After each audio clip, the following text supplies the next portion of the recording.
A Mulher Forte, por Monsenhor Landrieu, arcebispo de Reims. Conferências feitas às senhoras da Associação de Caridade. Livraria Internacional, canal Leconde. Caros ouvintes, caso queiram acompanhar o que aqui é lido, o link para o livro está no descritivo. Peço para que curtam, compartilhem, comentem e inscrevam-se no canal, por favor, caso já não o tenham feito. Peço também para que venham a auxiliar-me. Centavos farão diferença através de doações por Pix, Vaquinha ou Apoia-se. Também é possível auxiliar-me na compra de livros pela lista de desejos da Amazon. Os links todos estão no descritivo. Agradeço a presença. Peço por fim para que, por favor, orem por mim e por todos nós. Uma boa escuta a todos. Seguimos para a terceira conferência. Uma mulher sensata gosta do silêncio. Nada é comparável a uma mulher instruída. Eclesiástico, capítulo 26, versículo 18. Senhoras, parece-me que não me distancio do nosso programa pedindo hoje o meu texto a um outro livro da Sagrada Escritura, que completa o dos Provérbios sobre as qualidades da mulher forte. E tanto mais quanto, sendo constante o sopro inspirador da Bíblia, se pode dizer com verdade que só se cita um autor. Um dos principais deveres da mulher é o cuidado do seu interior, o governo do lar e tudo quanto se relaciona à economia doméstica.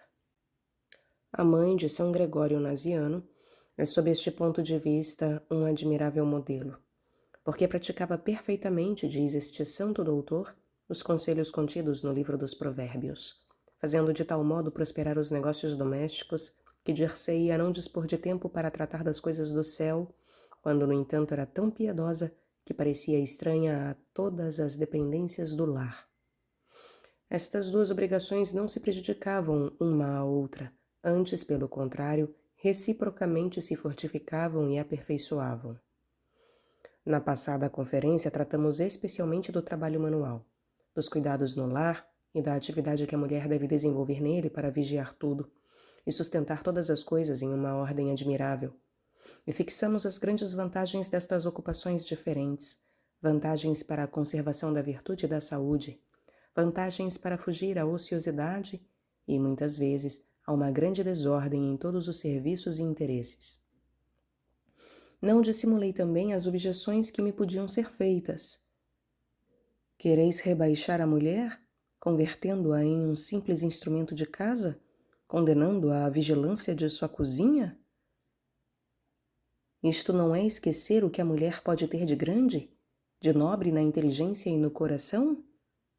Não é calcar aos pés todos os germes intelectuais que se acham no espírito das mulheres e que, ao fim das contas, embora diferentes, nem por isso deviam de valer tanto como aqueles de que os homens se orgulham e vangloriam? Neste mundo, senhoras, em qualquer parte se encontra o Estreito de Messina. Desculpai a comparação geográfica, que só vem para melhor vos fazer compreender a minha ideia. Entre a Calábria e Sicília há um estreito de cerca de 3 léguas de largo. 2 mares, cada um deles em sentido inverso, estabelecem ali fortíssimas correntes. Para atravessá-lo pelo centro é necessário que o piloto tenha grande perícia. Pois bem, o Estreito de Messina apresenta magnificamente a maior parte das questões humanas, isto é, exagerações e correntes extremas de cada lado. Passar no centro nem sempre é fácil, e tanto mais quanto das duas margens opostas partem muitas vezes balas ardentes, isto é, cóleras e contradições, mais ou menos violentas. Assim, senhoras, na questão que nos ocupa, se recomenda às mulheres que tratem seriamente do seu interior. Os partidários da emancipação intelectual e moral delas apresentam-se completamente armados e exclamam: quereis atoleimar a mulher? Bom, A exageração pode vir também da dose da bebida intelectual, da medida na aplicação, da direção dos estudos e das suas consequências práticas, pois, como muito bem disse Fenelon, tudo está perdido se a mulher, para cuidar do seu espírito, se desgosta dos cuidados domésticos. E realmente as mulheres estão tanto mais expostas, permiti ainda esta confidência ao arcebispo de Cambrai, quanto correm o risco de tocarem os extremos em tudo. A linha do centro é a linha da sabedoria, diziam os antigos, e essa a que desejo aconselhar-vos neste instante. Pode e deve a mulher ocupar-se de estudos, em leituras, na poesia, na literatura, nas artes e na música? Seria difícil responder à interrogação posta assim de um modo geral. Há mulheres que evidentemente não podem entregar-se a esta espécie de estudos, umas porque lhes falece o tempo, outras porque a natureza lhes recusou a devida capacidade. Assim, o bom senso cria-nos o dever de eliminarmos logo certa categoria de mulheres cuja prática sabedoria, mais ainda que as teorias abstratas, deve determinar o número. Mas que resposta dar às que dispõem de tempo e têm em maior ou menor grau a capacidade necessária? Antes de entrarmos no estreito e perigoso atalho de uma resposta clara e precisa, será conveniente fixarmos 3 condições essenciais que deverão sempre acompanhar o estudo na vida das mulheres. A direção do lar nunca deverá sofrer e os negócios da família sempre serão regulados. O estudo não deve prejudicar os deveres principais, e no dia em que eles lhe colocar um obstáculo, seria condenado não em si, mas sim pelo excesso. Ai de mim que vos lê, meus caros. Se a providência vos reservou maior liberdade, se, por exemplo, não sois casadas, se não tendes filhos, se sois viúvas, se o trem da vossa casa não é considerável, dai então mais algum tempo à vossa cultura intelectual, e isto será bom. Mas uma segunda condição, consultareis a medida do vosso espírito e não excedereis a dose que ele pode tomar. Todo o espírito tem os seus limites e a sua energia, como cada vaso tem a sua grandeza e a sua força de resistência. Tentaríeis debalde lançar em um pequeno frasco o licor que encerra uma garrafa, nem fazer passar ondas de vapor em temperatura elevada em um tubo de mínimo diâmetro e muito frágil. Consultai igualmente a força do vosso espírito, segundo o conselho de Horácio. Experimentai, dizia ele, e vede o que podem os vossos ombros. Se uma gota é bastante, tomai uma gota só. A ciência sobe ao cérebro como o vinho e embriaga e produz vertigens. Desgraçadamente, entre os homens como entre as mulheres, o orgulho cega a muitos, sob este ponto de vista. Muitas vezes os espíritos, ao passo que são mais fracos e mais acanhados, têm-se como mais capazes, semelhando os indivíduos cujo cérebro, quanto mais suscetível, tanto mais se crê em estado de afrontar impunemente os perigos de um licor pérfido. Meditai, pois, sobre este ponto, altamente essencial para vós. Vai nele o vosso bom senso, e algumas vezes a vossa virtude, pois a cabeça, uma vez perdida, uma vez partida, ninguém sabe o que será do coração. A dose em tudo. Dose em tudo. Muitas vezes o vício não é mais que a infração desta grande regra. A dose. A sabedoria na combinação dos elementos físicos e morais. Se esta máxima se observasse bem, em toda parte veríamos a ordem tomando lugar à desordem, e renovar-se o prodígio de que reza o poeta. Aos assentos Dampião as pedras se moviam, e de Tebas no muro em ordem se metiam. A terceira condição que me parece indispensável é a modéstia, é a tímida reserva, é o que Fenelon chamava o pudor da ciência. Tal pudor vos dirá o que deveis ignorar. Ele vos ensinará a evitar nas conversações o modo afetado e o ar sentencioso, que mais tem contribuído talvez para desconsiderar o estudo na vida das mulheres. Em vós, até a ciência deve ser simples, graciosa, flexível, cheia de amenidade e de modéstia. Depois de postas estas 3 condições de medida, de tempo e de reserva para regulamento dos estudos, temos mais liberdade para expormos a verdadeira doutrina. E não devereis esquecer que tais condições são pressupostas nos conselhos que vos vamos dar. Podem convenientemente e devem as mulheres ocupar-se de questões importantes, intelectuais, fora dos seus deveres de família? M. de Tocqueville, na sua correspondência, fez uma excelente descrição da vida íntima, e eu recomendo-a às pessoas que são inimigas do estudo e do desenvolvimento intelectual entre as mulheres. Abre aspas. O nosso excelente amigo pede-te o meu parecer a respeito de M.L. Eis o que sei dela e o que dela penso. É filha de um homem de espírito muito egoísta e de uma devota muito acanhada e tola. Tem, creio, quando muito 16 ou 17 anos. É uma encantadora menina quanto ao físico, mas julgo-a uma nulidade completa e muito chata. É tímida, bondosa, doce e limitada.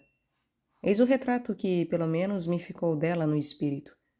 Não creio que ali haja, até o presente, alguma coisa com que fazer mais do que uma mulher estritamente honesta, e não conheço nela ponto que indique menos lados maiores. É, como te disse, muito formosa. Gosta de luxo no meio da simplicidade, suficientemente estúpida da vida que leva. E manifestou em verdes anos a arte de tirar o partido das menores coisas, das menores ninharias, para se adornar e adornar as irmãs.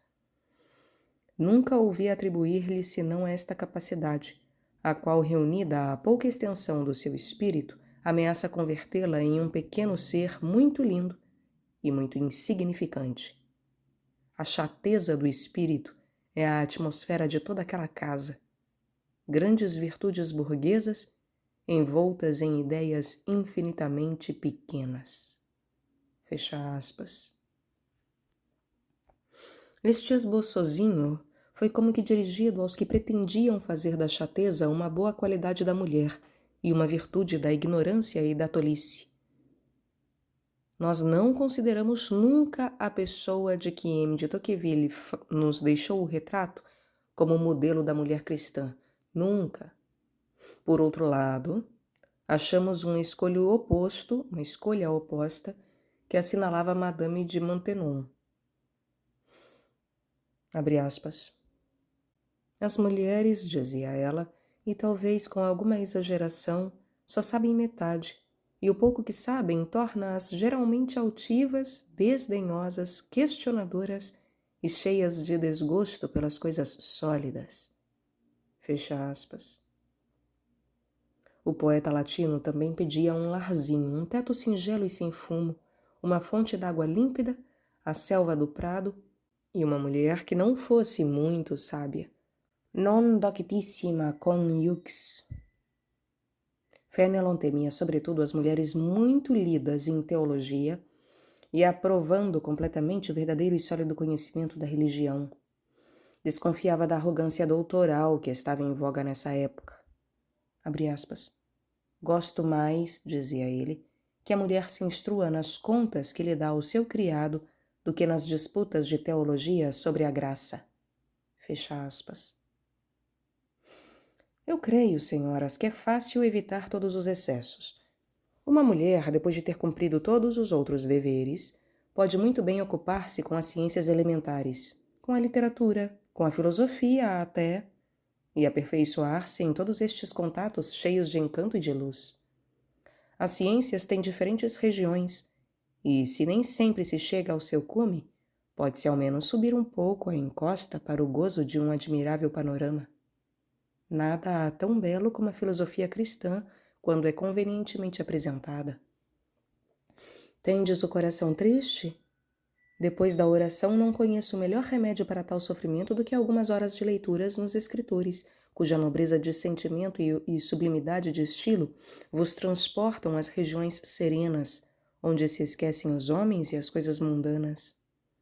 Muitas vezes, em um sonho do espírito, no momento em que é sufocante a atmosfera que nos cerca, disse: meu Deus, se eu pudesse refugiar-me em uma alta montanha, descansar ali alguns dias e permanecer sozinho na vossa presença, diante do sol e dos esplendores da natureza, que felicidade não seria a minha, hein? Que vida e que alegria para o corpo e para a alma. E para que sonhar assim? Vós podeis encontrar a desejada felicidade sem que deis um passo fora do vosso gabinete. A leitura e a meditação criam asas. O espírito subtrai-se à matéria e sobe e voa, e equilibra-se sobre as montanhas intelectuais, em cuja altura se encontra a paz e a serenidade. O estudo tem grandes vantagens. Eleva o espírito, influi secretamente na mulher, fazendo com que ela não viva no meio das ninharias, como diz Tocqueville, e fazendo com que não conserve mais a pequena personalidade que se envolve em pensamentos infinitamente mesquinhos. A alma engrandece-se ao contato das ideias. O estudo da literatura dá-lhe um tom gracioso, torna-a flexível e comunica-lhe simultaneamente a finura e a firmeza. A poesia inflama-a e inspira-lhe alentos divinos. A música põe-lhe a alma em equilíbrio e dá-lhe o sentido da harmonia em tudo. A cultura das belas artes desenvolve-lhe o sentimento do belo e ao pensamento, horizontes completamente desconhecidos.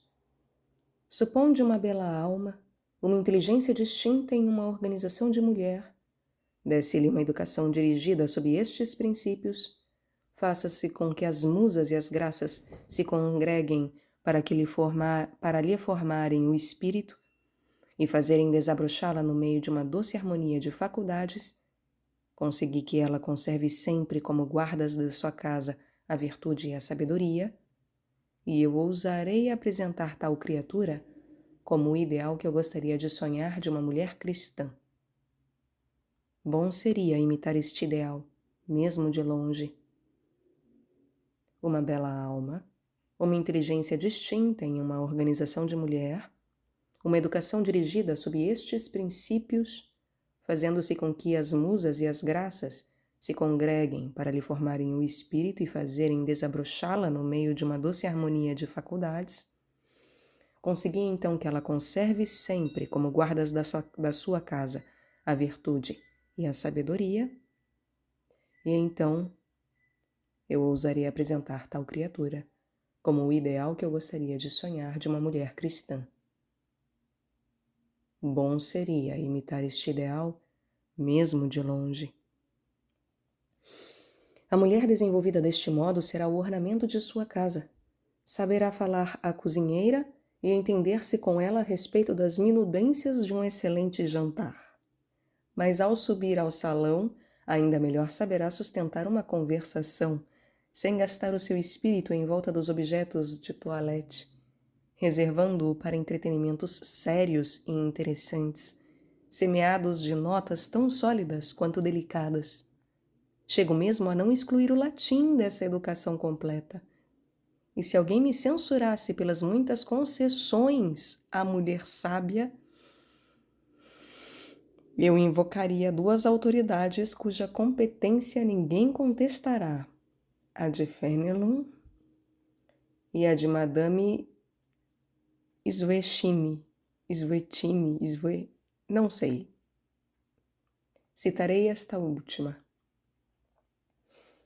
Abre aspas. O vosso latim, escreve ela a uma das suas amigas, causa-me pelo menos tanto prazer como o resto. A língua da fé não devia ser excluída de nenhuma educação religiosa, e muito menos da que se dá na vossa idade, em que se aprende ainda tudo quanto se deseja.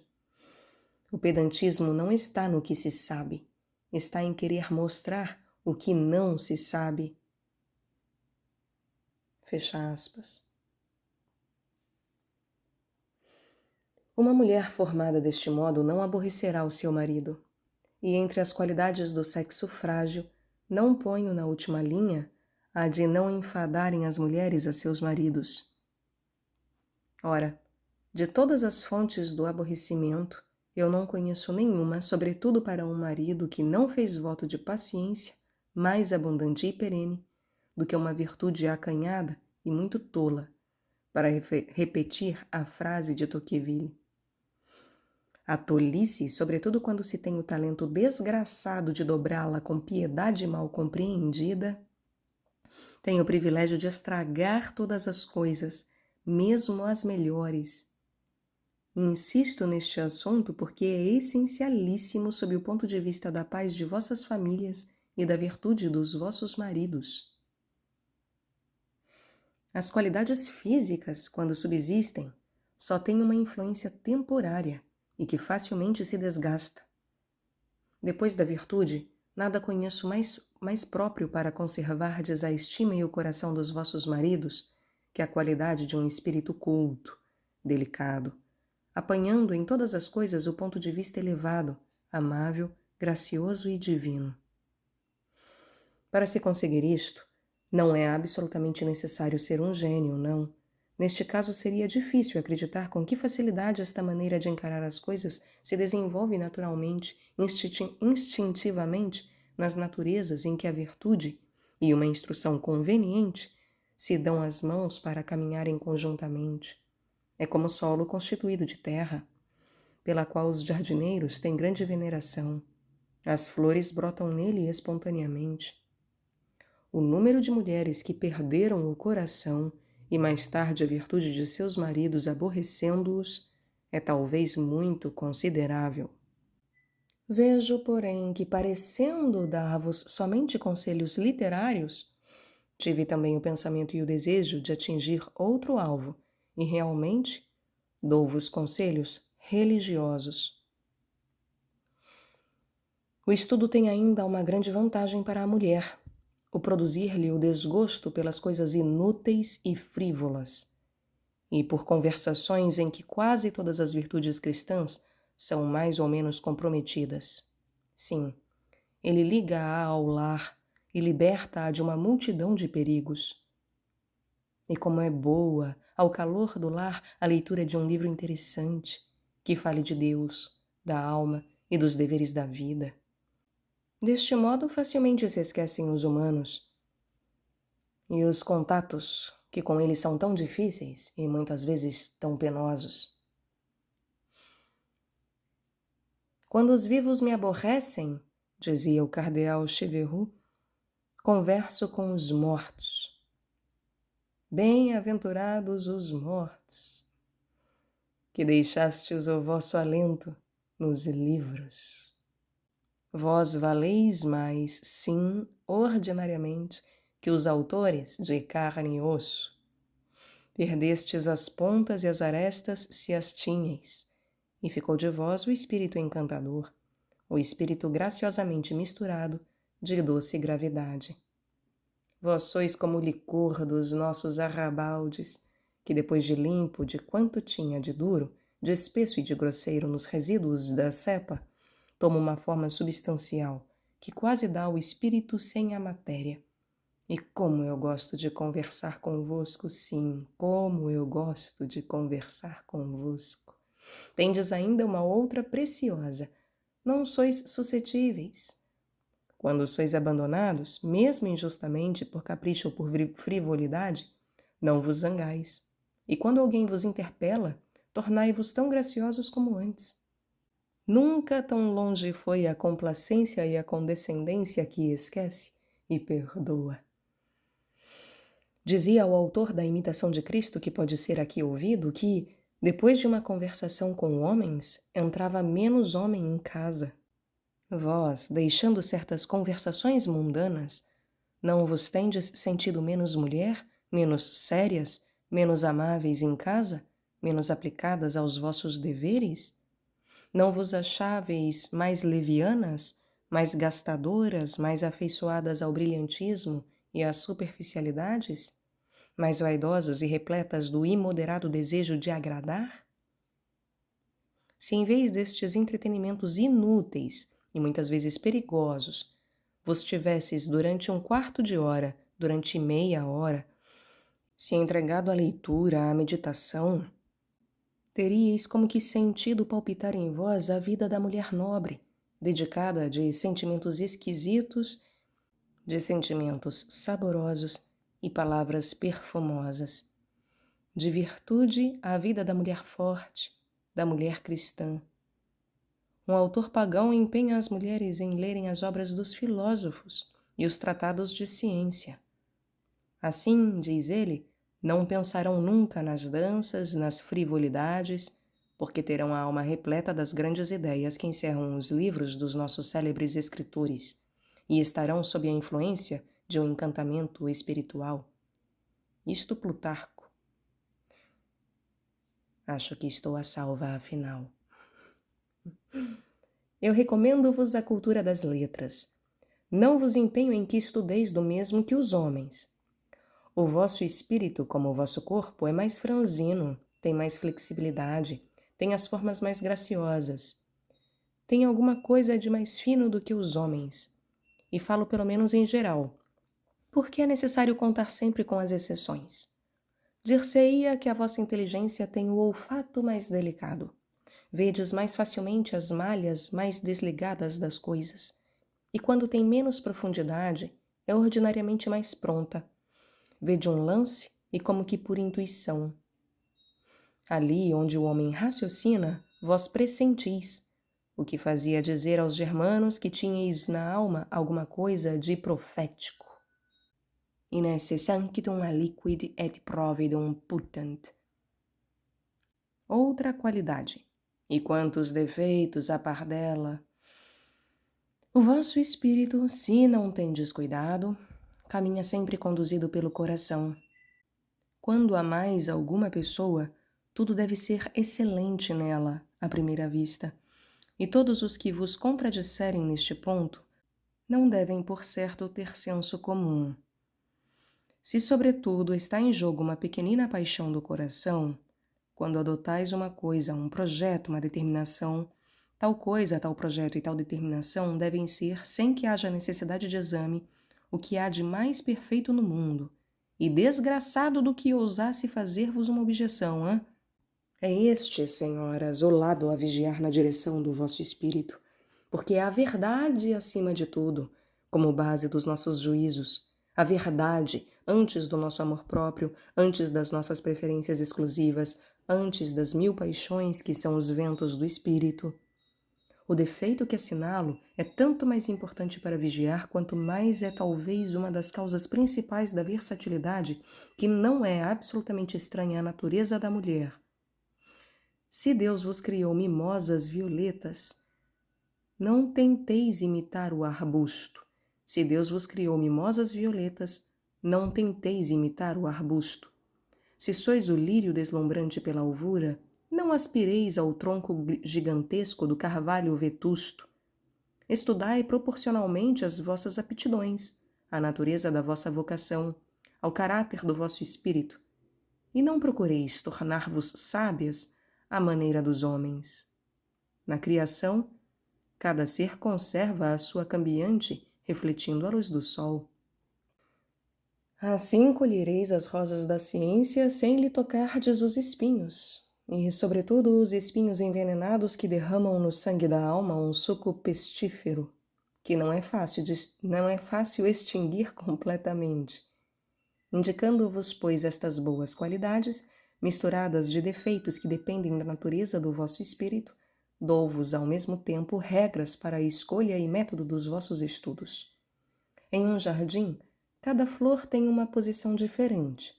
No jardim das ciências e das letras, desenvolvei-vos, segundo a natureza do vosso espírito e a espécie de fruto que deveis produzir. Só a verdade é sólido fundamento dos nossos julgamentos e convicções. As bases com que pretendemos substituí-la, quando ausente, desaparecerão imediatamente. Quem pode, além disto, garantir o movimento do coração e impedir-lhe os sobressaltos, quando as suas opiniões não assentam no verdadeiro e no real? O próprio coração tem os seus desvios para a verdade, que desconcertam a paixão. Clemente de Alexandria menciona em uma das suas obras as mulheres gregas que se deram à literatura, à ciência e à filosofia. O princípio do capítulo tem uma significação muito especial para o assunto que nos ocupa. Quer este padre provar que as mulheres, como os homens, são capazes de chegar à perfeição e parece desejar que se entreguem aos estudos para encherem o quadro da vida perfeita. As filhas de Diodoro, diz ele, faziam prodígios na dialética. Várias mulheres seguiam os cursos de Platão. As lições de Aspásia não foram inúteis a Sócrates, não contando as que brilharam na poesia e na pintura. Disto tira ele a seguinte conclusão: o estudo da filosofia é, pois, tanto um dever para as mulheres como para os homens, se bem que estes, pela sua superioridade, ocupam o primeiro lugar. E sabe-se que os antigos, e particularmente Clemente de Alexandria, entendiam por estudo da filosofia o estudo de todas as ciências e a prática de todas as virtudes. Nós também lemos nas Atas de Santa Catarina que ela conhecia toda a literatura sagrada e profana, e ela própria o declarou perante os seus algozes. Eu exercitei-me, disse ela, em todas as partes da retórica, da filosofia, da geometria e outras ciências. Santa Mônica é ainda um admirável modelo, digno de você ser citado sobre este assunto. Comprazia-se em discutir com Santo Agostinho e seus amigos os elevados problemas da filosofia, Arcem Philosophiae, e fazia-o com uma largueza de vistas e uma elevação de ideias que espantavam os assistentes. Uma vez entrou no aposento de seu filho, no momento em que tratavam profundas questões, e indagou do assunto da conversação. Santo Agostinho pediu ao secretário que a elucidasse. Então, exclama a santa, nunca vistes mulheres tomarem parte nesta espécie de discussões? Eu desprezo o juízo dos orgulhosos e dos tolos, replica o santo. Certificai-vos, minha mãe, que vários indivíduos ficarão encantados sabendo que estudais filosofia comigo, e mais satisfeitos do que se nos entregássemos a outra qualquer ocupação, séria ou recreativa, pois entre os antigos as mulheres dedicavam-se à filosofia, e a vossa, particularmente, agrada-me muito. Santo Agostinho continua e mostra à sua mãe quanto havia de forte, de elevado e de filosófico no seu caráter. A santa interrompeu-o dizendo-lhe que nunca ele mentira tanto e com tanta amabilidade. Em outra discussão semelhante, Santa Mônica animou-se tão calorosamente e tal impressão produziu a sua palavra que nós esquecemos, diz Santo Agostinho, que ela era uma mulher, parecendo estarmos na frente de algum filósofo ilustre. Mas nada há tão belo e tão sublime como o colóquio de Santo Agostinho com Santa Mônica à beira-mar no Porto d'Ostia. Alguns dias depois o santo devia perder aquela que ele amava com tanta ternura. Aquilo era, pois, e sem que o pensassem, como o canto de cisne moribundo. Estavam sós, apoiados em uma janela, contemplando a imensidade. Conversávamos, diz Santo Agostinho, com inefável doçura, e esquecendo o passado e devorando o futuro, falávamos dos magníficos destinos que nos esperam. Levados por um novo elo de amor para o ser infinito, o nosso coração transpôs o espaço e o firmamento suspenso sobre nossas cabeças. Ele procurava a sabedoria incriada. Falávamos assim.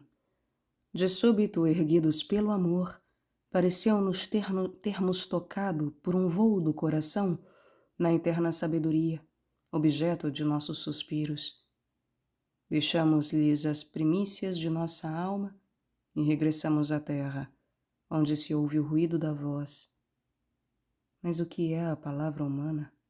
Que tem ela de semelhante, ó meu Deus, à vossa palavra infinita? Fecha aspas.